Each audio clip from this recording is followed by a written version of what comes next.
প্রিয় টাঙ্গাইলবাসী, আমি সবসময় আপনাদের মাঝে দুর্নীতি, অপরাধ, চুরি, ডাকাতি বিভিন্ন ধরনের ভিডিও নিয়ে মাঝে মাঝে আপনাদের সামনে চলে আসি লাইভে, ঠিক আছে?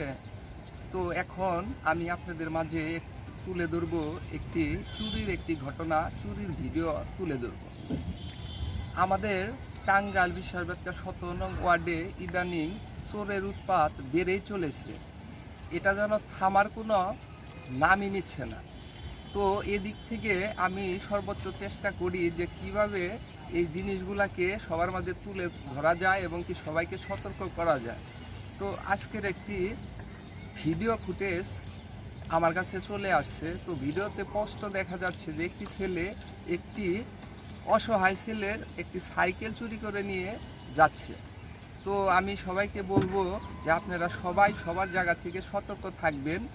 আর এই চোরদের উৎপাত এতটা বেড়ে চলেছে যে এই বেশ কয়েকদিনের মধ্যে বিভিন্ন জায়গায় বিভিন্ন রকমের জিনিস চুরি হয়েছে।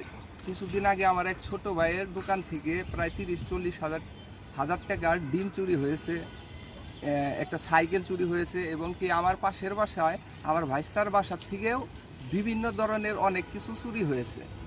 এসবের কারণটা কি?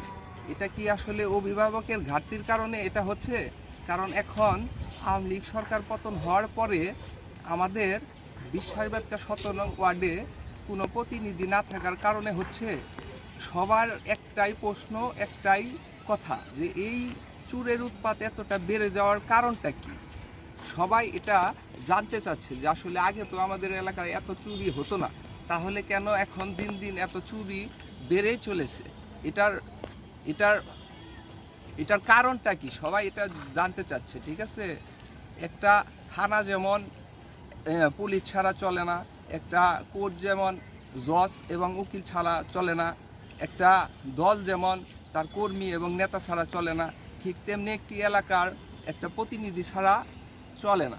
তো আমাদের এলাকায় আমরা সবাই আশাবাদী যে একটা ভালো একটা প্রতিনিধি হলে অবশ্যই আমাদের এলাকাটা সেফ থাকবে এবং এলাকার মানুষ শান্তিতে বসবাস করতে পারবে। আমি আপনাদের মাঝে একটি সিসি ফুটেজ তুলে ধরছি। হ্যাঁ, আপনারা যদি এই লোকটিকে চিনতে পান তাহলে অবশ্যই আমাকে জানাবেন। আর এই লোকটাকে ভালো করে চিনে রাখেন। এই লোকটা একটি অসহায় ছেলের একটি সাইকেল চুরি করেছে। যদি কেউ একে চিনতে পারেন তাহলে অবশ্যই আমাকে কমেন্ট করে জানাবেন।